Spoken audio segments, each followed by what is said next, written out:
AEE పోస్టుల భర్తీ notification ప్రకారమే దరఖాస్తుల గడువు పొడిగింపు లేదు.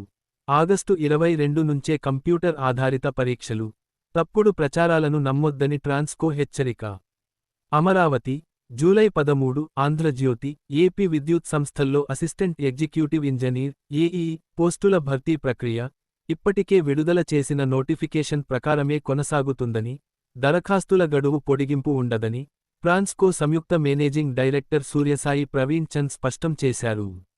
ఈ మేరకు సోమవారం విడుదల చేసిన ప్రకటనలో సామాజిక మాధ్యమాలు, అధికారిక వెబ్ వేదికలు, ఇతర ప్రచార మాధ్యమాల్లో వస్తున్న అసత్య ప్రచారాలను, పుకార్లను అభ్యర్థులు ఎట్టి పరిస్థితుల్లోనూ నమ్మవద్దని, అధికారికంగా విడుదల చేసే సమాచారాన్నే పరిగణనలోకి తీసుకోవాలని సూచించారు.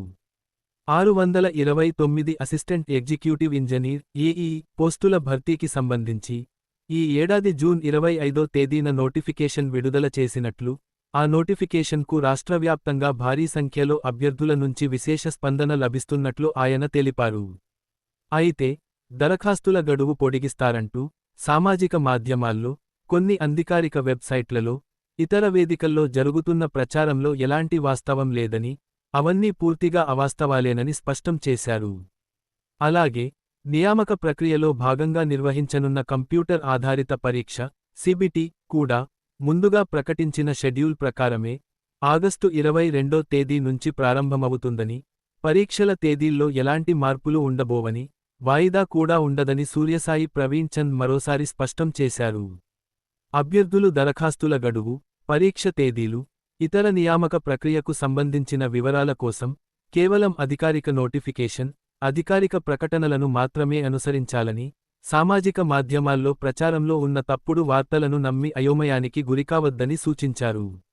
నియామక ప్రక్రియ మొత్తం పారదర్శకంగా, నోటిఫికేషన్లో ప్రకటించిన షెడ్యూల్ ప్రకారమే కొనసాగుతుందని, అభ్యర్థులంతా నిర్ణీత గడువులోపు దరఖాస్తులు పూర్తి చేసి పరీక్షలకు సిద్ధం కావాలని ట్రాన్స్కో సంయుక్త మేనేజింగ్ డైరెక్టర్ సూర్యసాయి ప్రవీణ్ చంద్ విజ్ఞప్తి చేశారు. అప్లికేషన్లు, హాల్ టికెట్, రిజల్ట్స్ కోసం సంప్రదించండి. Gemini internet, Dhanalakshmi road, Hindupuram. ఇలాంటి మరిన్ని అప్డేట్స్ కోసం మా ఛానల్ను సబ్స్క్రైబ్ చేసుకోండి.